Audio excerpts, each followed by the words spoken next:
Bismillahirrahmanirrahim. Assalamualaikum warahmatullahi wabarakatuh. Alhamdulillahirabbil alamin wa bihi nasta'inu ala umurid dunya waddin. Wassalatu wassalamu ala asyrafil anbiya'i wa sayyidil mursalin sayyidina Maulana Muhammad wa ala alihi wa ashabihi ajma'in wa ba'd. Bapak Ibu dan santri-santri sekalian serta jamaah yang dirahmati Allah Ta'ala, kita akan lanjutkan pengajian kita di pengajian fikih kitab Matan Abi Syuja'. Kita sudah sampai bab sholatul jamaah, tentang sholat berjamaah. Kita langsung bacakan. Bismillahirrahmanirrahim. Qala al-musannifu rahimahullahu ta'ala wa nafa'ana bihi wa bi'ulumihi fid dharain amin. Faslun.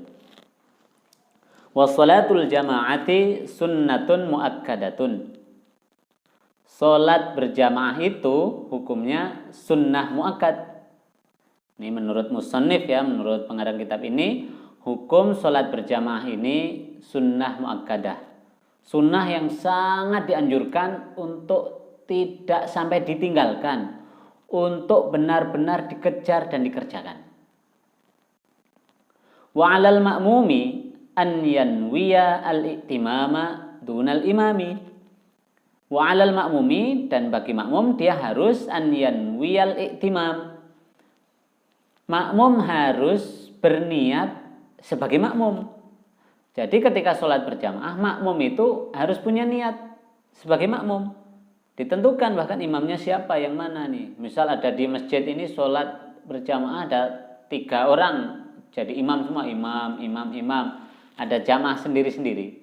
Maka makmum harus berniat jadi makmum dan harus milih imam yang mana begitu. Enggak boleh pokoknya saya jamaah. Nah, kalau dia rukuk dulu saya ikut. Kalau dia saya ikut ya, enggak boleh. Makmum harus berniat jadi makmum dunal imami, tapi tidak dengan imam.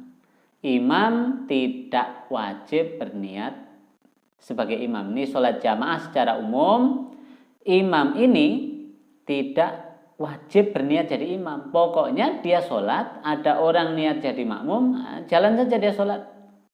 Nah, dalam mazhab Syafi'i makanya orang beda sholatnya pun berjamaah bisa jalan. Saya sholat ba'diyah misalnya, kemudian ada orang datang berjamaah dengan saya tetap sholat ba'diyah ala saya, dia berniat jadi makmum, ini sah gitu. Wa yajuzu an ya'tammal hurru bil 'abdi. Seorang yang merdeka boleh berjamaah dengan budak. Nah, sudah nggak ada ya sekarang ya. Tetapi ini perlu untuk disampaikan ya, bahwa pada masanya dulu terkadang budak ini nggak boleh jadi imam gitu. Ini oleh para ulama syariat mengatakan boleh-boleh saja begitu, nggak ada masalah bahwa imamnya seorang budak atau imamnya orang merdeka non budak. Nah, itu tidak masalah, sah-sah saja, tidak ada bedanya. Wal balighu bil murahiqi.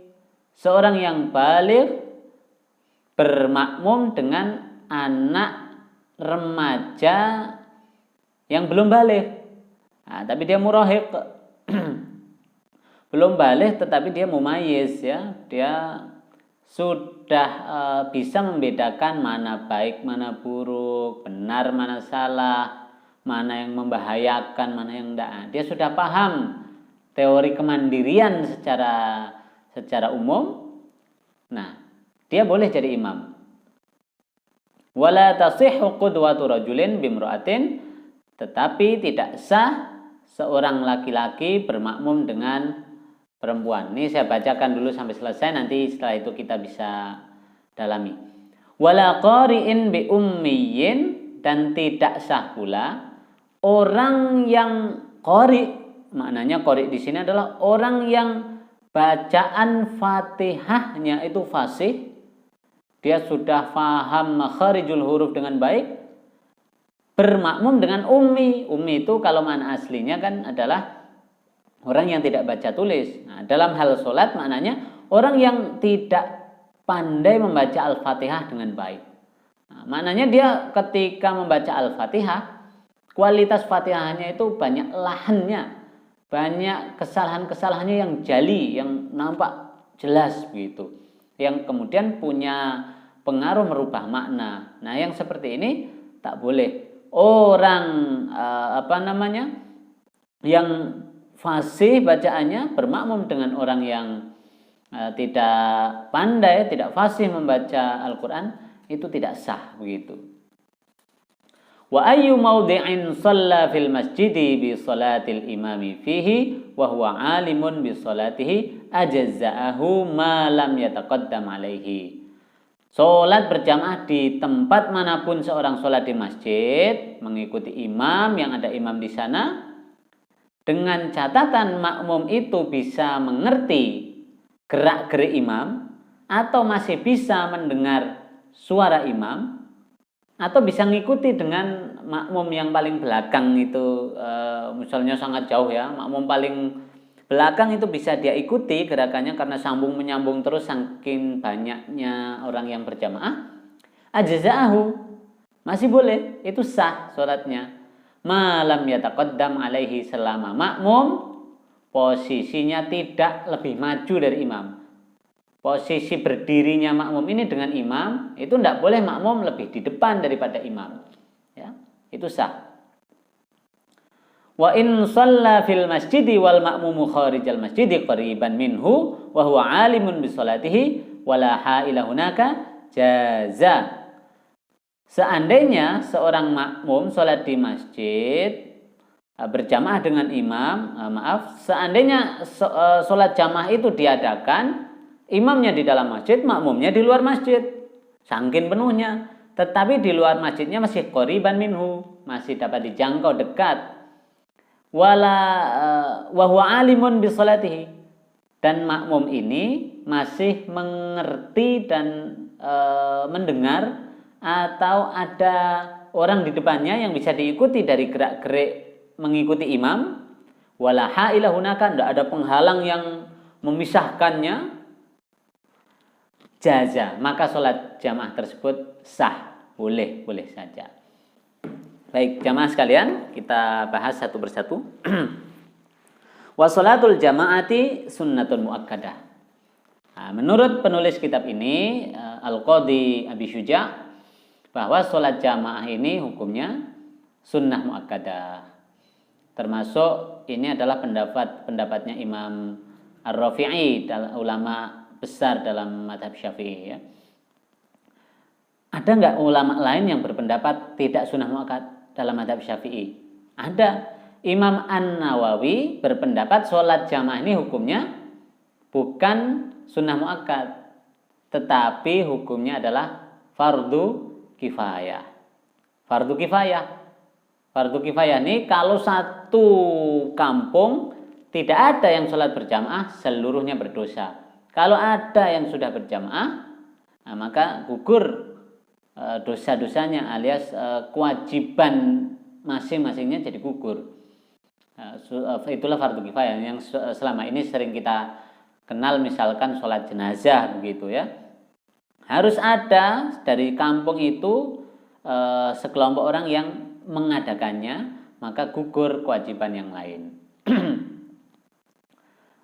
Selanjutnya wa 'alal ma'mumi an yanwiya al-i'timama dunal imami. Ini tadi saya sampaikan di awal bahwa makmum itu kalau berjamaah harus niat jadi makmum, enggak boleh pokoknya aku asal sholat saja, ngikuti orang ya enggak niat jadi makmum, enggak boleh. Makmum nih kalau sholat harus niat jadi makmum. Saya sholat berjamaah di satu masjid, ada imam di situ, saya Allahu Akbar berniat untuk mengikuti imam, maka apapun gerak-gerik imam saya ikuti, selama itu bagian dari gerakan sholat begitu.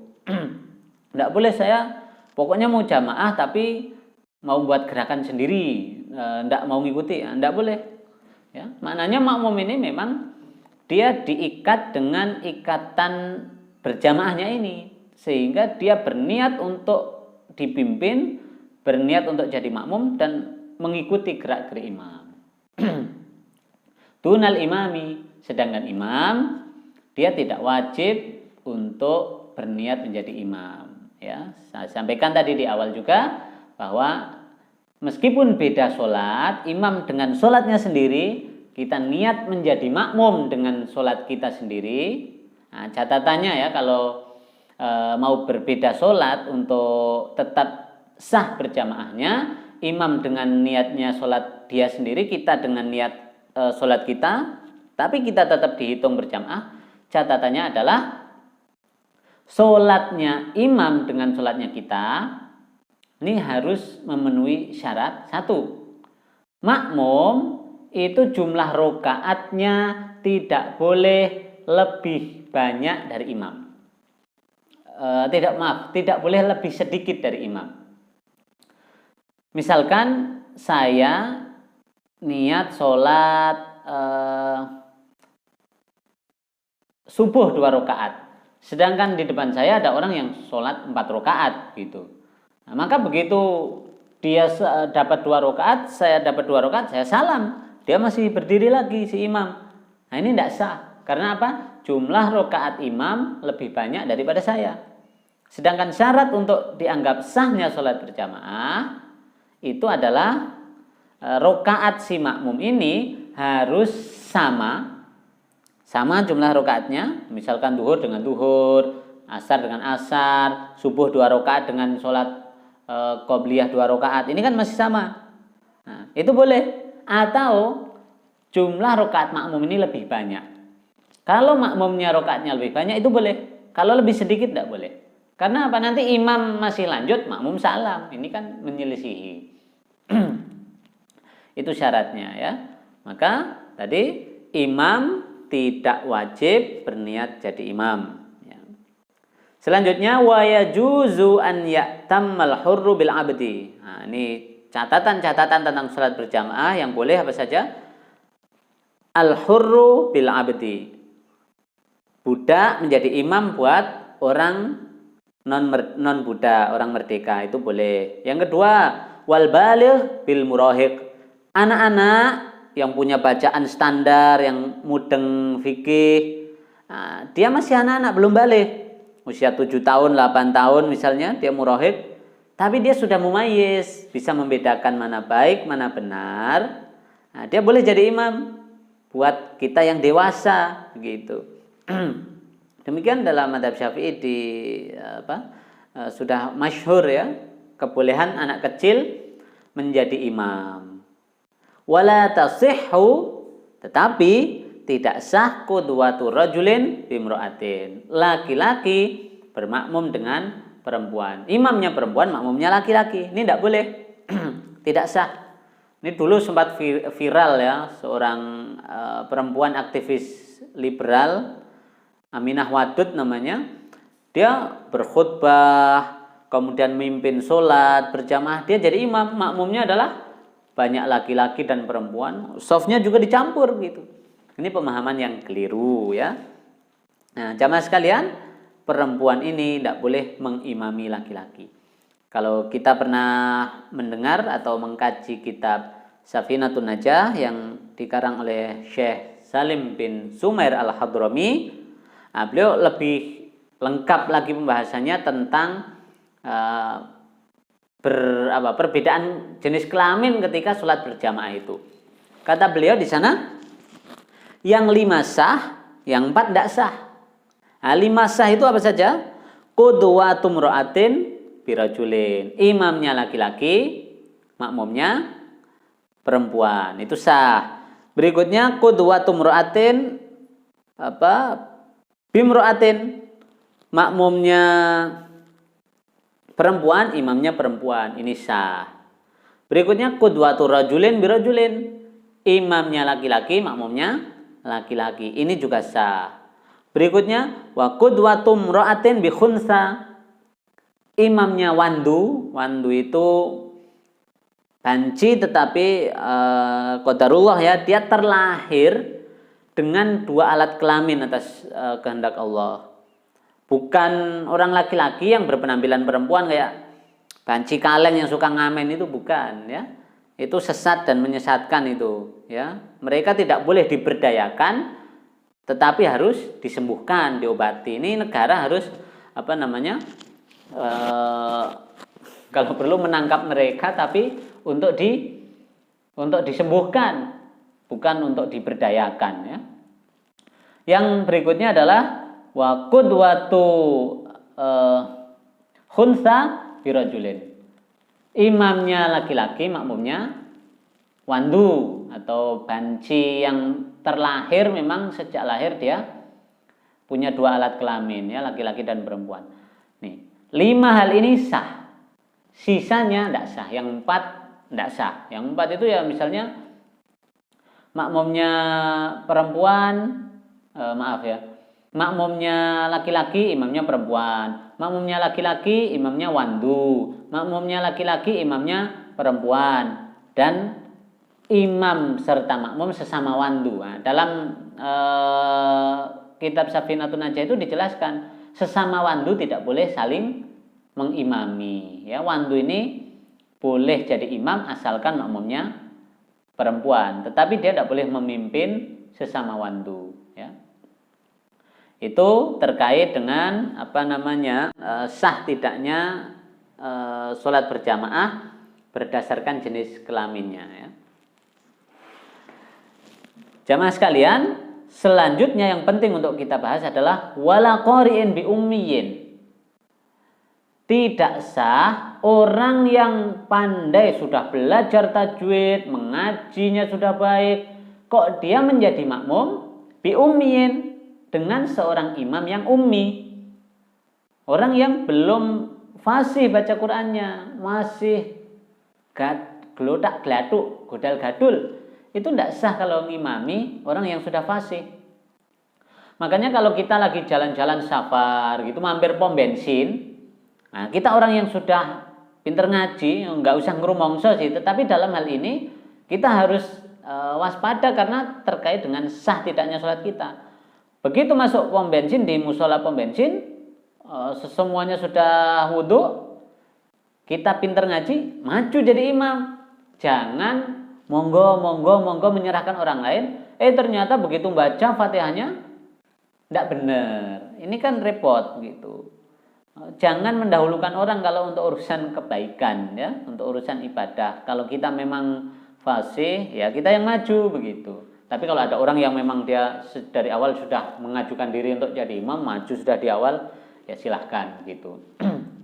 Karena dampaknya pada sah tidaknya sholat kita.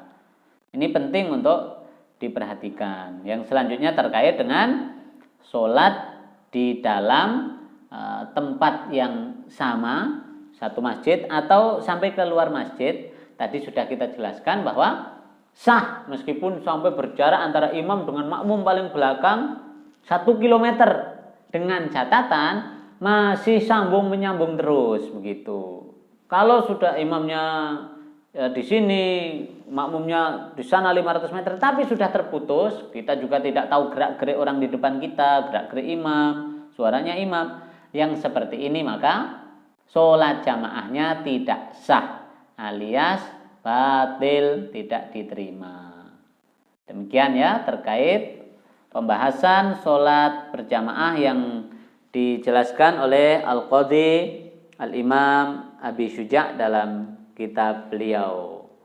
Allahu ta'ala a'lamu bis-shawab. Aqulu qouli hadza wa astaghfirullaha li wa lakum. Wallahu al-muwaffiq ila aqwamit thoriq.